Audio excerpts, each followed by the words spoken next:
সূরাটির ভিতরে কি আছে? এই সূরাটির ভিতরে 8 জন মহিলার কথা আছে।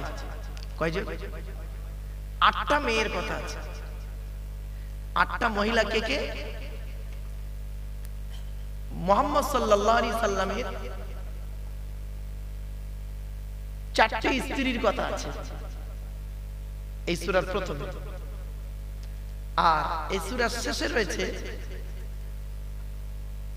নূহ নবীর স্ত্রীর কথা, লূত নবীর স্ত্রীর কথা, আরেকটা হলো ঈসা নবীর মায়ের কথা, মারিয়ামের কথা, আর আসিয়া বিনতে মাযাহিম অর্থাৎ ফেরাউনের স্ত্রীর কথা। তাহলে একটা সূরার ভিতরে 4 জন মহিলার আলোচনা, 8 জন মহিলা, এই 4 জন, এই 4 জন, মোট 8 জন মহিলা আলোচনা আজকের হবে। তার সাথে সাথে থাকবে কি গায়ে পড়া কিছু কথাবার্তা। কি বললাম বাবা? হ্যাঁ, মেজাজ গরম করা কিছু কথাবার্তা হবে। আগে থেকে বলে দিচ্ছি, সূরার ভিতরে আছে একটা আয়াত আছে, তার ব্যাখ্যা করতে গেলে আপনাদের একদম মেজাজ গরম হয়ে যাবে, কিন্তু রেগে যাবেন না, একদম বাস্তব কথা। সেই আয়াতটার ব্যাখ্যা যদি করি মেজাজ পুরো আগুন হয়ে যাবে, আমার উপরে রেগে যাবেন না বাবা, কারণ কোরআনের আয়াত ব্যাখ্যা করতে করতেই হবে আমাকে। তাই আমি চেষ্টা করবো আপনাদের মোটামুটি এই ঠান্ডার সময় একটু কান গরম হয়ে গেলে মোটামুটি ঠিক থাকবে ব্রেনটা। চলো তো শুরু করা যাক আলোচনাটা। প্রথমে নামকরণ করা হলো তাহরিম, তাই না বাপেরা? তাহরিম শব্দের অর্থটা কি? নিষিদ্ধকরণ। কি বললাম? মানে হারাম করা। তার মানে এই সূরার মধ্যে একটা ঘটনা আছে, যে ঘটনাকে কেন্দ্র করে তাহরিম নাম রাখা হয়েছে। কোরআনের প্রত্যেকটা সূরার মধ্যে প্রত্যেকটা সূরার নাম আছে, আর প্রত্যেকটা সূরার নামের কিন্তু একটা ব্যাখ্যা আছে। যেমন কোরআনের প্রথম সূরাটির নাম হলো সূরা বাকারা, তাই না?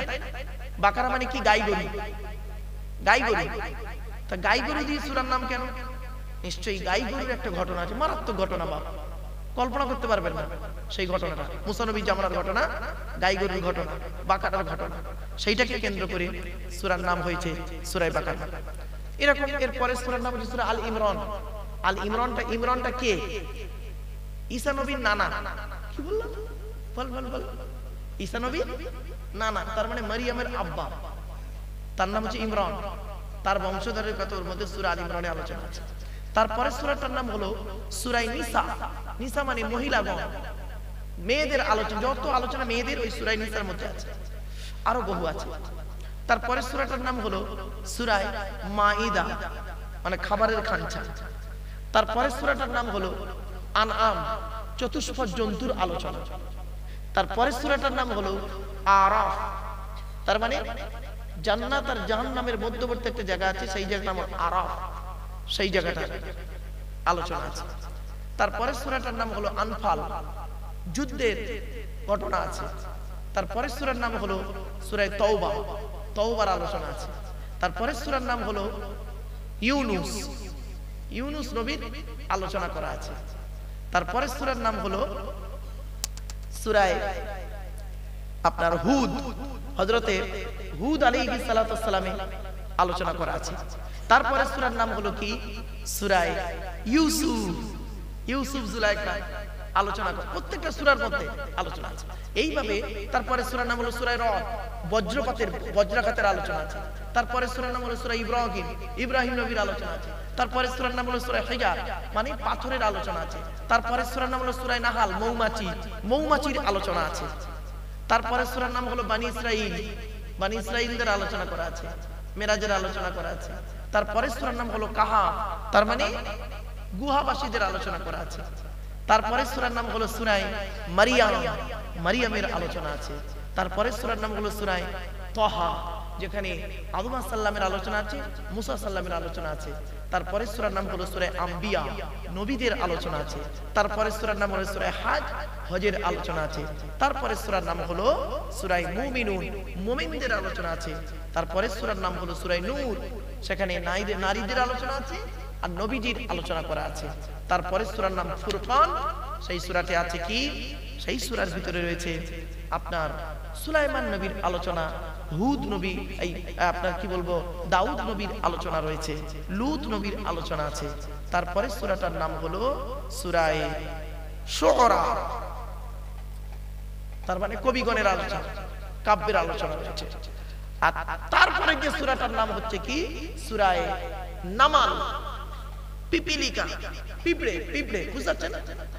তো আমি বাপেরা কলেজ ইউনিভার্সিটির ছেলে টুকটাক পড়াই, তো এমএ সেকেন্ড ইয়ারের ছেলে মেয়ের একদিন আমাকে বলছে, স্যার একটা কথা বলবো। আর না মাইক ঠিক আছে বাবা, স্যার একটা কথা বলবো। তাই বললাম কি?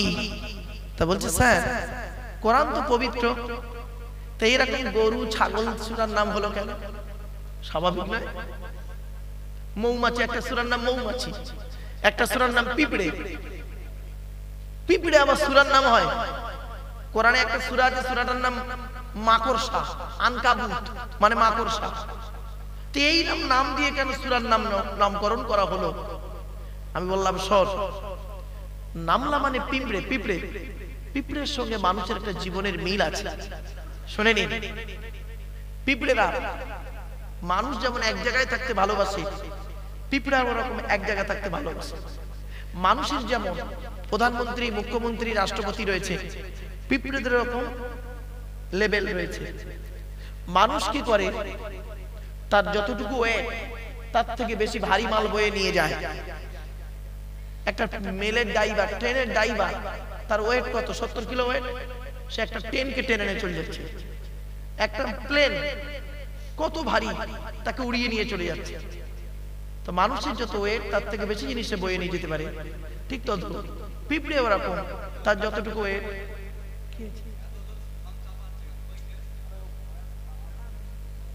কি কি কি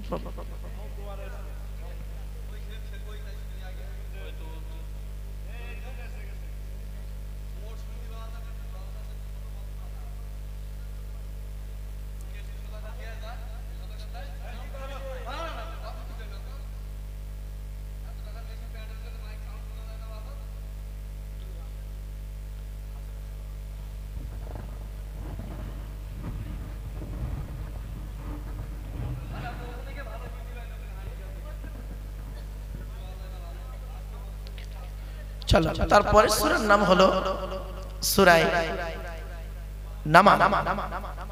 পিঁপড়ের মধ্যে মানুষের একটা মিল কি, সেই আলোচনা করছিলাম। সে আলোচনাগুলো কি, কয়েকটা কথা একটু শুনে নিন, তারপরে ঠিক হয়ে যাবে। তারপরে হলো মানুষ মারা গেলে তাকে কি করা হয়? মাটি দেওয়া হয়, তাই তো?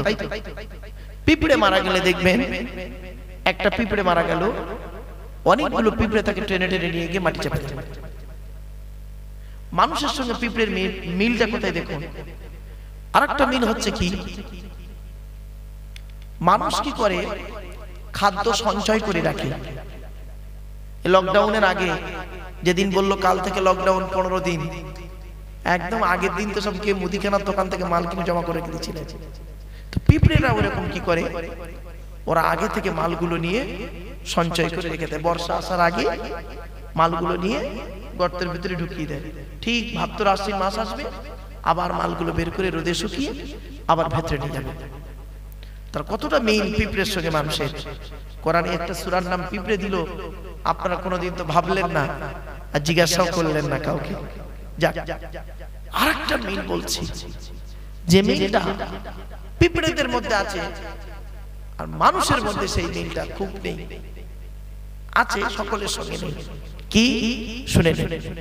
একটা পিঁপড়ে যখন এদিক থেকে আসে, অপর একটা পিঁপড়ে যখন উল্টো দিক থেকে যায়, কোনদিন ওরা পাশ কাটিয়ে চলে যায় না। কি করে?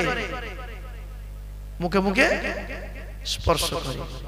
এই যে স্পর্শ করাটা 1500 বছর আগে মুহাম্মদ সাল্লাল্লাহু আলাইহি ওয়াসাল্লাম বলেছিলেন, মুসলমানের বাচ্চা তুমি তো মুসলমান, একটা মুসলমান যখন আসবে, অপর একজন মুসলমান যখন পাশ দিয়ে যাবে, সামনে দিয়ে আসবে, তোমরা কোনোদিন পাশ কাটিয়ে চলে যেও না। তোমরা কোনোদিন পাশ কাটিয়ে চলে যেও না। তোমরা কি করবে? তোমরা সালাম দেবে, মুসাফা করবে। কিছু বুঝতে পারছেন বাপেরা? সালাম দেবে, মুসাফা করবে। এ মুসলমান জাত এমন, এরা করলো কি, এ তবলিগ ও ফুরফুরা পাশ কাটিয়ে মৌলভী সাহেব চলে যায়, ঠিক না বেঠিক?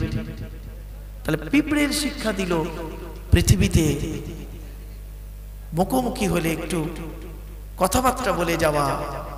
নবী সেই কথাটি বলে গেলেন, কথাবার্তা বলবি রে, সালাম কালাম করবি, সালাম কালাম করবি, তারপরে তোরা যাবি। আফসোস, এ শিক্ষা মুসলমান নিতে পারলো না। আমরা করলাম কি, গোল টুপি, লম্বা টুপি, চেরা জামা, ফাড়া জামা, কে আমার সালাম নিয়ে আমরা পড়ে রইলাম। এ ছেলেটি পরে আছে চেরা জামা, তাই তো নাকি? এ তো তবলিগ, চেরা জামা পরেছে, তবলিগ ছাঁচড়া জাত কোথাকার। আর আমি গোল জামা পরেছি, আমি পাকা পুরপুরা। তাহলে তোমার মাইন্ডটা কি হয়ে গেছে? তোমাদের ব্রেনে ঢোকানো হয়েছে মৌলভী সাহেবরা, বেশিরভাগ মৌলভীরা, বেশিরভাগ ছাঁচড়া মৌলভী ঢুকিয়েছে তোমাদের মাথায়। গোল টুপি, লম্বা টুপি, চেরা জামা, ফাড়া জামা, তবলিগ, ফুরফুরা, আর কি শিখিয়েছে? কিয়াম, সালাম। এই করেই তোমরা পড়ে আছো। আর এই কোরআন কিনে গবেষণা করলো কারা? America, London, France, Britain, Japan, Jordan, Germany. তারা করলো কি? এই কোরআন কিনে গবেষণা করে তারা করলো কি? অন্য জিনিস তৈরি করে ফেললো। এই জন্য ওরে বাবা দাঁড়াও না, মানুষের একটা অভ্যাস হলো, এই এক মিনিট দাঁড়াও, আমি একটা কোরআনে আয়াত বলি।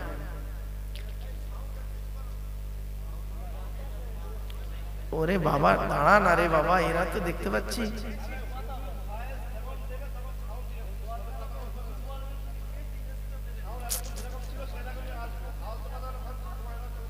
শোনেন একটা কথা বলি, একটু দাঁড়া।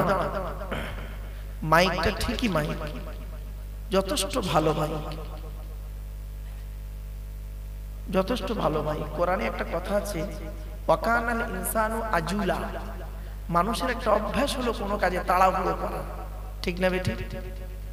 মাইকটা যথেষ্ট ভালো মাইক। আমি যদি এতে মুখ লাগিয়ে কথা বলি, তোমাদের শুনতে ভালো হবে? বাবা শিক্ষা কাকে বলে? What is the definition of education? আমি জানি মাইকটা ভালো, 2-5 মিনিট যাক, 10 মিনিট যাক, তারপরে এরা আল প্রথমেই কেমন, তার মানে কি ওই মৌলভী সাহেবরা ঢুকিয়ে দিয়েছে, আর মুখে এরকম বলে এরকম ড্যান্সিং করে যারা গালে হাত দিয়ে, এইটা তোমাদের খুব পছন্দ। কিন্তু বাবা এর থেকে শ্রুতি মধুর কথাটাই ভালো। চিল্লালে তার পরিচয় নয়। বাবা যদি চিল্লানো বক্তা চাও, আমারে দাওয়াত করো না। সাতুলিয়ায় হয়তো এই শেষ আসা হবে বাবা, আর হয়তো আসা হবে কি তা আমি জানি না। চলে যাই, আলোচনা শুরু করি, করলেই বুঝতে পারবেন। দাঁড়ান না একটু, 2-5 মিনিট যাক, 10 মিনিট যাক, ঠিক হয়ে যাবে সব। যে সূরাটির নামকরণ করা হয়েছে, সূরাটির নাম হলো কি বলেছিলাম বাবা বলেন তো দেখি? গুলিয়ে গেছে, দেখেছেন? যে সূরাটির নাম করবো না সে গুলিয়ে গেছে। শোন একটা কথা বলি, বক্তারা না, প্রত্যেক বক্তা চায় যে আমার বক্তব্যটা জনগণের মনোমুগ্ধকর হোক, ঠিক না বেঠিক? প্রত্যেক বক্তা চায়। এবার যাতে করে আপনাদের কান পর্যন্ত কথাটা পৌঁছায়, 2-5 মিনিট যাক, আস্তে আস্তে আস্তে আস্তে টুকটুক টুকটুক করে গিয়ে লাস্টে দেখবেন বেচারা ওরে হাতে পায়ে দিতে হবে, ভাই তুই মাইকের ভলিউমটা কমা না, এত কানে বাজছে না, ভালো লাগছে না। এরকম দাঁড়ান, 2-5 মিনিট যাক, 10 মিনিট যাক, হয়ে যাবে। এখন আছি, আমার আজকে পেছনে আর জলসা নেই, 3-4 ঘন্টা শোনার ক্ষমতা আছে? তাও তো নেই। 2 ঘন্টা হয়ে গেল তো মৌলভী সাহেব বললো ইয়া নবী সালাই মালাইকা হয়ে গেল, ঠিক না বেটি? দাঁড়ান 2-5 মিনিট যাক, টেনশন নেই। আজকের ওয়াজ হবে কি ফাটাফাটি ওয়াজ করবো, চিন্তা নেই। আজ ওয়াজ হবে, প্রেমের ওয়াজ হবে। এই দোস্ত তুই পে করিনি বলে পালাচ্ছি নাকি? আজ ভালোবাসার ওয়াজ হবে, একদম প্রেমিক প্রেমিকার ওয়াজ হবে আজকে। প্রেম করে বিয়ে দিয়ে পাঠিয়ে দেবো বাড়ি, যা চলেন একবার তাকবীর দেন দেখি, নারায়ে তাকবীর। ঠিক আছে, মুরব্বি বাবাজিরা একটু দয়া করে মেহেরবানি করে শুনেন, টেনশন নেওয়ার প্রয়োজন নেই। চলো চলো এগিয়ে যাচ্ছি। যে সূরাটির আলোচনা হবে, সূরাটির নাম বলেছিলাম কি? সূরা তাহরীম। কি বলেছিলাম? তাড়াতাড়ি। তাহরীম। তাহরীম শব্দের অর্থটা কি? হারাম করা। আল্লাহ নবী, আল্লাহ, এক মিনিট চুপ চুপ। আল্লাহ নবী একটা হালাল বস্তুকে হারাম করেছিলেন। খুব কঠিন আলোচনা এটা, কোরআনের তাফসীরটা খুব কঠিন জিনিস। শুনে নিন আমার মা বোনরা, খুব মনোযোগ সহকারে কথাটা শুনুন। চলো এবার বলে দিচ্ছি। আলোচনা করার আগে এই গল্পটা না বললে আপনাদের আলোচনাটা শোনা বেকার হয়ে যাবে। কি ঘটনাটা কি? আল্লাহ নবীর প্রথমা স্ত্রী যে ছিলেন তার নাম কি? খাদিজাতুল কুবরা, তাই তো? খাদিজা যতদিন বেঁচে ছিলেন ততদিন নবীজি দ্বিতীয় কোনো বিবাহ করেননি। খাদিজার বয়স যখন 40 বছর, নবীর বয়স তখন 24 বছর 9 মাস কয়েকদিন, কম বেশি 25 বছর। 15 বছরের ছোট বড় স্বামী স্ত্রী, 15 বছরের ছোট বড়। তো খাদিজা নবীজির সঙ্গে সংসার করলেন 25 বছর। অর্থাৎ খাদিজার বয়স যখন হবে, খাদিজার বয়স যখন 65 বছর, নবীজির বয়স তখন 50 বছর। খাদিজা ইন্তেকাল করার পর আল্লাহর নবী করলেন কি? বিবাহ করলেন আবু বকর সিদ্দিক রাদিয়াল্লাহু তাআলা আনহুর কন্যা আয়েশা সিদ্দিকা রাদিয়াল্লাহু তাআলা আনহাকে। ক্লিয়ার? তারপরে বিবাহ করলেন নবীজি উমারের কন্যা হাফসাকে। তারপরে নবীজি বিবাহ করলেন, এরকম অনেকগুলো বিবাহ করেছেন। জায়নাব বিনতে জাহাশকে বিয়ে করেছিলেন। কি বললাম? জায়নাব বিনতে জাহাশ। জায়নাব নামটা মনে রাখুন মা বোনেরা। আরেকটা বিবাহ করেছিলেন মারিয়া কিপ্তি, মানে মারিয়া কিপ্তিয়া। আজকের আমাদের আলোচনা হবে এই চারটে নাম নিয়ে, নবী চারটি স্ত্রী। কে কে? আয়েশা, হাফসা। আয়েশা হলো আবু বকরের কন্যা, হাফসা হলো উমারের কন্যা, আর জায়নাব বিনতে জাহাশ আর মারিয়া কিপ্তি। নবীর এই চারটি স্ত্রীর আলোচনায় প্রথম সূরার প্রথমে আছে। একটা ঘটনা ঘটে গেছে ওর মধ্যে। ঘটনাটা কি? আগে গল্প আকারে শুনে নেন, শুনে নিই বুঝতে সুবিধা হবে। আল্লাহর নবী প্রতিদিন আসরের পর, আসরের নামাজের পর নবীজি প্রত্যেকটা স্ত্রীর সঙ্গে দেখা করতেন। কে কেমন আছে না আছে ভালো মন্দ জিজ্ঞাসা করতেন। তো জায়নাব বিনতে জাহাশ বলে একজন স্ত্রী ছিলেন। ওই জায়নাব বিনতে জাহাশকে এক ব্যক্তি মধু দিয়ে গেছে, মধু দিয়ে গেছে। উনি চিন্তা করলেন মধুটা আমি এখন না খেয়ে নবীজি আসলে নবীজিকে খেতে দেব। আচ্ছা, ওনার উদ্দেশ্য খারাপ না ভালো? বলুন বলুন বলুন, ভালো। তো নবীজি আসরের নামাজের পরে জায়নাব বিনতে জাহাশের ঘরে ঢুকেছেন। ঢুকতে জায়নাব রাদিয়াল্লাহু তাআলা আনহা করেছেন কি? নবীকে মধুটা খেতে দিয়েছে। তা মধু খেতে গেলে 2-5 মিনিট দেরি হয় না? আরে ভাই বলুন না, এটা আমার সাথে দেরি হয়েছে। ওদিকে আয়েশা আর হাফসা, আয়েশা আর হাফসা দুজনে করছে কি? আয়েশা আর হাফসা দুজনে করছে কি জানেন? দুজনে মিলে করছে কি? আলোচনা করছে। এই কি ব্যাপার বলো তো? নবীজি জয়নাবের ঘরে ঢুকে অতক্ষণ ধরে কি গল্প করতেছে? আমাদের সাথে গল্প গুজব করবে, বাইরে এসে গল্প করাটাই ভালো ছিল, ইত্যাদি ইত্যাদি।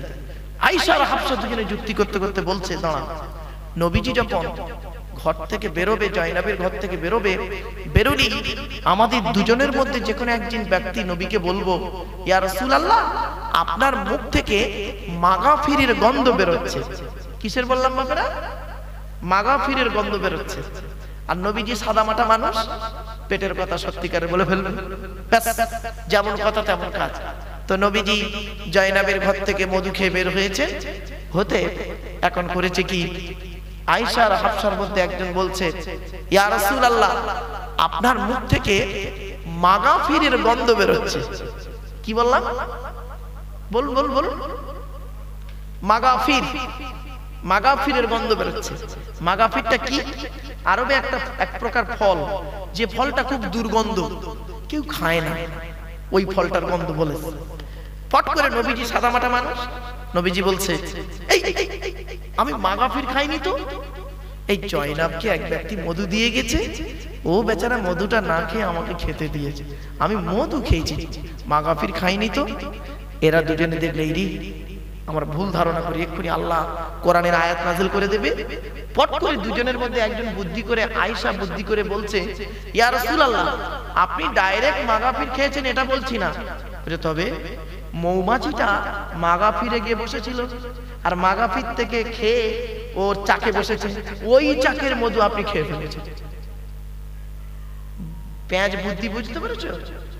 বুদ্ধি কারে বলে? মেয়েদের কৌশল। আমার মা বোনরা খেপে যাবে ওয়াজ শুনে। বলছে আমি ডাইরেক্ট বলেছি কি আপনি মাগাফির খেয়েছেন, মৌমাছিটা মাগাফিরে বসছিল, আর মাগাফির থেকে উঠে গিয়ে চাকে বসছে, ওই চাকের মধ্যে আপনি খেয়ে ফেলেছেন। পট করে নবীজি বলছে, ইস, আল্লাহর কসম করে বলছে আর আমি মধু কোনোদিন খাবো না। আচ্ছা মধু হালাল না হারাম? তাড়াতাড়ি, মধু হালাল না হারাম? হালাল। আমার নবী কি করলো? হারাম করে দিল না? কসম করলো আমি আর কোনোদিন খাবো না। ব্যাস, এই ঘটনাকে কেন্দ্র করে সূরাটির নাম হলো কি নাম? এই ঘটনা আছে একটা, আরেকটা ঘটনা বলে দিচ্ছি।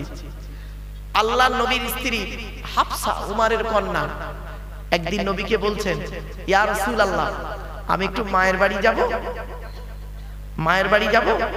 তা নবীজি বললেন যাও। এখন নবী হাফসা করেছেন কি, মায়ের বাড়ি গেছে। আর নবীজি মারিয়া কিপ্তি বলে যে স্ত্রীর কথা বলেছিলাম মনে আছে, ওই মারিয়া কিপ্তি বলে ওই স্ত্রীকে ডেকে হাফসার ঘরে তক্তা বসে দুটো কথা বলছিল, গুরুত্বপূর্ণ কথা দুটো বলছে। এমন সময় আম্মা জান হাফসা এসে দেখছে আমার ঘরে, আমার বিছানায় আল্লাহর নবী অন্য স্ত্রী মারিয়া কিপ্তিকে নিয়ে গল্প করছে। হাফসা একটু মনে ক্ষুণ্ণ হলো। নবীজি বুঝতে পেরেছে হাফসা মনে মানে খারাপ লেগেছে, আমার বিছানায় মানে তক্তা বসে নবীজি অন্য স্ত্রীকে নিয়ে গল্প করছে। তখন নবীজি বলছে, হাফসা কিছু মনে করো না, ওকে খুব গুরুত্বপূর্ণ কথা বলার ছিল, তাই তোমার ঘরে ডেকেও দুটো গুরুত্বপূর্ণ কথা বলেছি।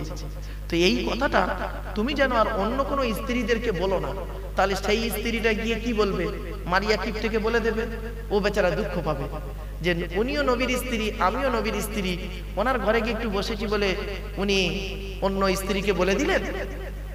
এই কথা বলেছে নবীজি হাফসাকে, যে তুমি এই কথাটা অন্য আর কাউকে বলো না। কিন্তু আম্মা জান হাফসা কি করেছে জানেন? আয়েশাকে বলে দিয়েছে। মেয়ে ছেলে তো পেটে কথা রাখতে পারেনি, বলে দিয়েছে, ব্যাস। আর নবীজি বলেছিলেন আমি মারিয়া কিপ্তির সঙ্গে আর ভালো সম্পর্ক রাখবো না। ব্যাস, সঙ্গে সঙ্গে আল্লাহ আয়াত নাযিল করলো। এই ঘটনাকে কেন্দ্র করে আয়াত নাযিল হচ্ছে, আয়াতগুলো পড়ছি, এই গল্পের সঙ্গে কেমন মিল হচ্ছে দেখে নে। প্রথমে কি হলো, মধুটা কি বলেছিল নবীজি? আল্লাহর কসম করে বলছি আমি আর মধু খাবো না বলেছিল তো। চলো, যেই বলেছে সঙ্গে সঙ্গে জিবরাইলকে পাঠালো আল্লাহ, জিবরাইল চলে যাও, আমার নবী মধু হালাল করেছি আর নবীজি মধু হারাম করে ফেললো। ব্যাস, জিবরাইল এলেন, কোরআনের আয়াত নাযিল হচ্ছে, ইয়া আইয়ুহান নাবিয়্যু লিমা তুহাররিমু মা আহাল্লাল্লাহু লাকা তাবতাগী মারদাতা আজওয়াজি ওয়াল্লাহু গফুরুর রহিম। আল্লাহু আকবার। ইয়া আইয়ুহান নাবিয়্যু, হে নবী, লিমা তুহাররিমু, কেন তুমি হারাম করলে, মা আহাল্লাল্লাহু লাকা, যেটা আল্লাহ তোমার জন্য হালাল করেছে। ও তাবতাগী মারদাতা মিন আজওয়াজি, ও তুমি তোমার স্ত্রীদেরকে মন খুশি করার জন্য বুঝি মধুকে হারাম করে ফেললে, মারিয়া কিপ্তিকে হারাম করলে কেন? তবে নবী যা হয়েছে হয়েছে, ওয়াল্লাহু গফুরুর রহিম, আমি আল্লাহ হলাম ক্ষমাকারী, দয়াবান।